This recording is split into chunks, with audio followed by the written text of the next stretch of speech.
और यहां फरमान साफ है कि देखिए सत्ता परिवर्तन कर दिया हमने, अब मुद्दों पर बात होगी। किन मुद्दों पर यह मतदान किया है, इतनी बड़ी जीत कांग्रेस को दिलवाई है, जहां पर बड़े बड़े दावे किए जा रहे थे कि देखिए हम क्या कुछ नहीं कर देंगे 5 साल में, नरेंद्र मोदी ने क्या नहीं किया, राम मंदिर की बातें हुई कि राम मंदिर का निर्माण हमने करवाया है, और इसके अलावा धारा 370, लेकिन ये बातें काम नहीं आई। ये विधानसभा का चुनाव था विशाल, जैसा कि पहले भी आप जिक्र कर रहे थे कि विधानसभा का चुनाव था।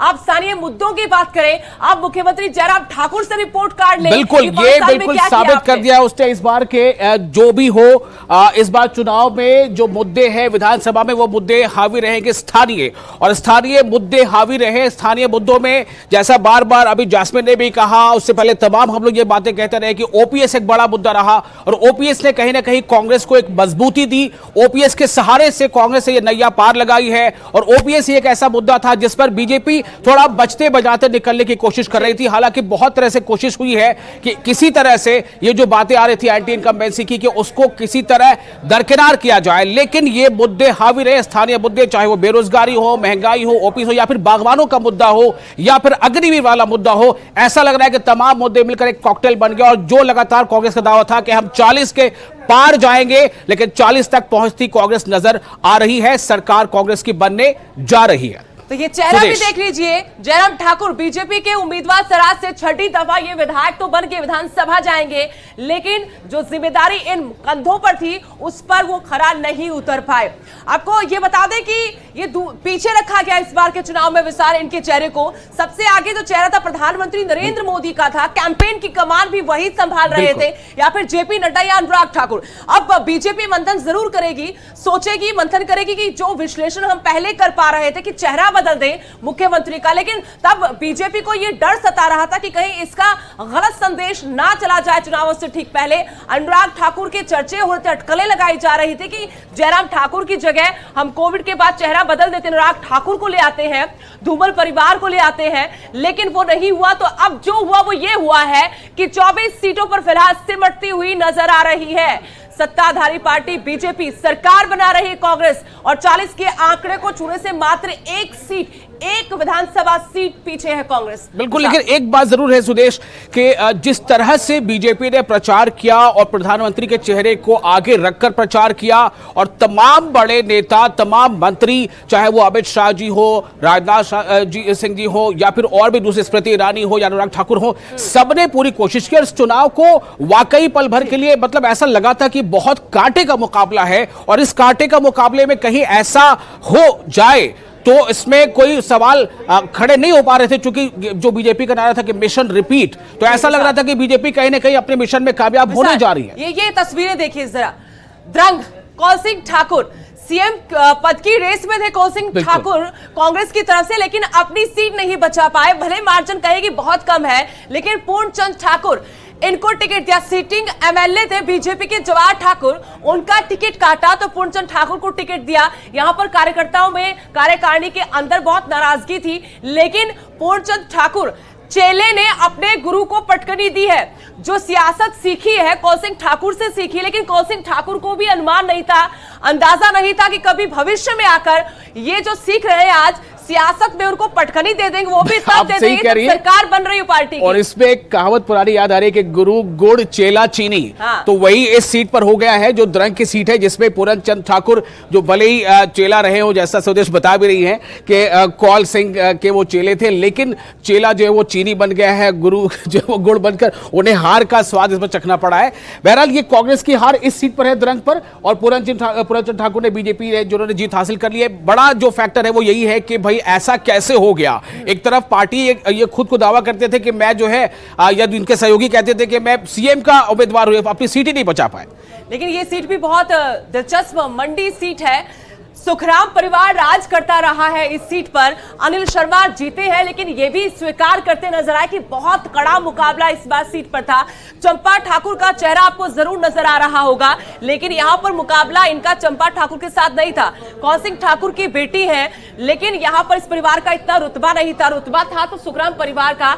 अनिल शर्मा सोचेंगे कि क्या हो गया मेरे साथ। एक दफा सोच रहे थे कि वापस घर वापसी करते, कांग्रेस में जाते हैं, वहां टिकट भी इनको मिल जाता, लेकिन बीजेपी में टिके रहे, क्योंकि अपने बेटे आश्रय शर्मा को भी बीजेपी में ले आए। लेकिन सत्ता से बाहर रहना होगा। जब सत्ता में थे तो सत्ता में रहते हुए दरकिनार रहे और मान मनोबल हुआ। बाद में अगर थोड़ा बहुत भाव दिया तो 1.5-2 महीने पहले ऐसा हुआ कि चलो टिकट देंगे तो आप रह जाइएगा, यहां पर टिकट दे दी, लेकिन लाज जरूर बचाई है, अपनी भी और बीजेपी की भी लाज यहां पर बचाई है। और मुझे तो लगता है कि इन्होंने अपनी भी लाज बचाई और मंडी ने भी बीजेपी के कहीं ना कहीं लाज बचाई है। मंडी और चंबा ये दो ऐसे डिस्ट्रिक्ट है जहां पर बीजेपी ने अच्छा परफॉर्म किया। लेकिन प्रवीण शर्मा लग रहा था कुछ बड़ा कमाल यहां पर करके दिखाएंगे। शर्मा वोट बैंक, ब्राह्मण वोट बैंक में अगर सेंधमारी कर पाए तो राह इनकी मुश्किल है। ये तो स्वीकार किया कि राह तो मुश्किल रही, लेकिन जीत जीत होती है। इससे पहले विशाल मेरे सहयोगी बता दे कि देखिए जीत तो जीत होती है भाई। अगर आप एक वोट से भी जीत गए तो वो जीत मानी जाएगी। मार्जिन दरकिनार हो जाता है। सत्ता में वापसी हुई है कांग्रेस की। जी बिल्कुल, तो ये जो तस्वीर है वो आपके सामने है। आप देखिए किस तरह से जो 68 सीटों का ये जो एक महा मुकाबला था, इस 68 सीटों पर 35 सीटों की जीत जिस पार्टी को हो सकती थी उसकी सरकार बन जाती है। तो यहां पर जो अब आंकड़े हैं वो 40 पर आकर कांग्रेस जो हटकी है, 39 सीटें डिक्लेयर हो चुकी है कांग्रेस के फेवर में और 1 सीट पर लीड कर रही है। बीजेपी ने बहुत प्रचार किया, बहुत कोशिशें की, बहुत मेहनत की और यहां तक कि मुझे लगता है कि शायद ये एक इतिहास बना है पहली बार कि तमाम की तमाम 68 विधानसभा क्षेत्रों में एक ही दिन में 68 रैलियां बीजेपी ने की थी। उसका जो कुछ बीजेपी को मिला वो यहां तक सामने हम देख पा रहे हैं। प्रचार था। मेरे सहयोगी गौरव शुक्ला एक बार फिर से हमारे साथ जुड़ गए हैं। सुबह से हम मैदान में डटे हुए हैं, जैसे कांग्रेस डटी रही, हारी नहीं, पीछे नहीं हटी। तमाम बातें हुई, कहा कि हमारे पास संसाधन नहीं है लेकिन फिर भी डटे रहे और यह भी कहा कि कांग्रेस ने चुनाव नहीं लड़ा, कर्मचारियों ने, जनता ने लड़ा। लग भी रहा कि वाकई में लड़ा गया, जमीन पर रहकर लड़ा गया। गौरव जी बिल्कुल, देखिए इन चुनावों को बड़े अलग तरीके से देखने की ज्यादा जरूरत नजर नहीं आती, क्योंकि सबसे बड़ा फैक्टर यही है कि एक बारी उनकी ये चलता आया और एक बार फिर से वो हो गया। यहां पर 2-3 अहम पॉइंट्स हैं, आप बहुत देर से इसके ऊपर चर्चा कर रहे हैं कि कितना जोर बीजेपी ने लगाया। आप ये जरूर कह सकते हैं कि बीजेपी पूरे रिसोर्सेज को यूज कर रही थी, लेकिन ये बीजेपी का स्टाइल है कि बीजेपी अगर म्युनिसिपैलिटी में इलेक्शन में जाएगी तो कुछ नहीं पता कि कौन सा मंत्री आकर वहां पर प्रचार कर देगा। तो ये स्टाइल है उनका और ये देश की सियासत का स्टाइल बनता जा रहा है। आप ये भी नोट कीजिए, बन चुका है। अभी आप दिल्ली में देखिए, दिल्ली के एमसीडी इलेक्शन में जिस तरह से प्रचार हुए हैं, 5-5 राज्यों के मुख्यमंत्री वहां प्रचार में उतरे और जो केंद्रीय मंत्री थे वो भी उतरे थे। तो ये हमने देखा है। हैदराबाद में म्युनिसिपल का जो इलेक्शन हुआ वहां भी बीजेपी के बड़े बड़े मिनिस्टर्स आए थे। तो आप जो कह रहे हो बात बिल्कुल सही है कि बीजेपी ने अपना मैं ये पॉइंट कह रहा हूं कि ये बीजेपी तक सीमित नहीं है। आप देखिए कि इस समय गुजरात के इलेक्शन में क्या हुआ आम आदमी पार्टी का। 5 सीटें दिख रही हैं आम आदमी पार्टी की और इस तरह से प्रेजेंट किया गया आम आदमी पार्टी की तरफ से और पूरी ताकत जितनी आम आदमी पार्टी के पास है, पंजाब की पूरी लीडरशिप आपको नजर आई गुजरात में, दिल्ली वाली पूरी लीडरशिप आपको नजर आई। दोनों सीएम दिल्ली वाले पंजाब वाले आपको नजर आ रहे थे गुजरात में। तो एक नया स्टाइल है कि जब आप इलेक्शन में उतरे गए तो फिर आपको पूरी ताकत लगानी होगी। देखिए दूसरी चीज यह है कि कांग्रेस बेशक यहां पर जीत चुकी है, लेकिन कांग्रेस के लिए एक चीज यह भी ध्यान रखना होगा कि सारी स्टेट्स हिमाचल जैसी नहीं होती कि जहां पर कुछ काम किए बिना या फिर कम किए बिना भी आपको जीत मिल जाती है। गुजरात उसकी एक उदाहरण है। गुजरात इसकी एक उदाहरण है कि वहां पर आप हश्र देखिए किस तरह से कांग्रेस का हो गया और 150+ सीटें अगर बीजेपी की हो गई और 27 साल बाद करीब और 2.5 दशक बाद भी अगर बीजेपी इस पोजीशन में है तो कांग्रेस को वो तो सोचना होगा। जबकि ये कहा जा रहा था कि गुजरात में भी एंटी इनकम्बेंसी फैक्टर कहीं ना कहीं है, लेकिन उसके बावजूद जो आप बता रहे हैं जो स्टाइल है बीजेपी का, उससे वहां पर एक बड़ी जीत हासिल करके दिखाया है। मुझे लगता है कि जो पिछला एक रिकॉर्ड था कांग्रेस का 130 से ज्यादा सीटें जीतने का, वो रिकॉर्ड भी इसमें टूट जाएगा। टूट चुका है, 150+ हो चुकी है उनकी सीटें। तो ये तो बहुत बड़ा एक मैंडेट गुजरात की जनता ने दे दिया। अब आप उसको अलग अलग आंखों से देख सकते हैं कि देखिए आम आदमी पार्टी आ गई, वोट काट दी, ना खुद जीते ना कांग्रेस को जीतना दिया, फायदा हो गया बीजेपी। देखिए कुछ भी हो, सियासत है, सब कुछ पॉसिबिलिटी है, लेकिन पॉइंट यही है कि आखिर किस तरीके से आप आगे बढ़ते हैं। चलिए एक बड़ी खबर, लड़ाई कैसे लड़ी कांग्रेस ने, ये बहुत दिलचस्प देखना। वहां पर हथियार पहले डाल चुकी थी कांग्रेस। चलिए एक और बड़ी खबर, उसका रुख करते हैं। मुख्यमंत्री जयराम ठाकुर की तरफ से इस्तीफा दे दिया गया है और यह देना ही पड़ना था, क्योंकि नंबर आपके पास नहीं है तो मात्र औपचारिकता ही है कि आपको रिजाइन करना पड़ेगा और रिजाइन कर दिया गया है। हिमाचल के नए मुख्यमंत्री कौन होंगे उसके ऊपर नजर रहेगी। जब तक नए मुख्यमंत्री नहीं मिलते, कांग्रेस के कोई नेता जो शपथ नहीं लेते, उस समय तक तो कार्यकारी तौर पर जयराम ठाकुर जरूर रहेंगे, लेकिन कुर्सी तो उनको छोड़नी होगी।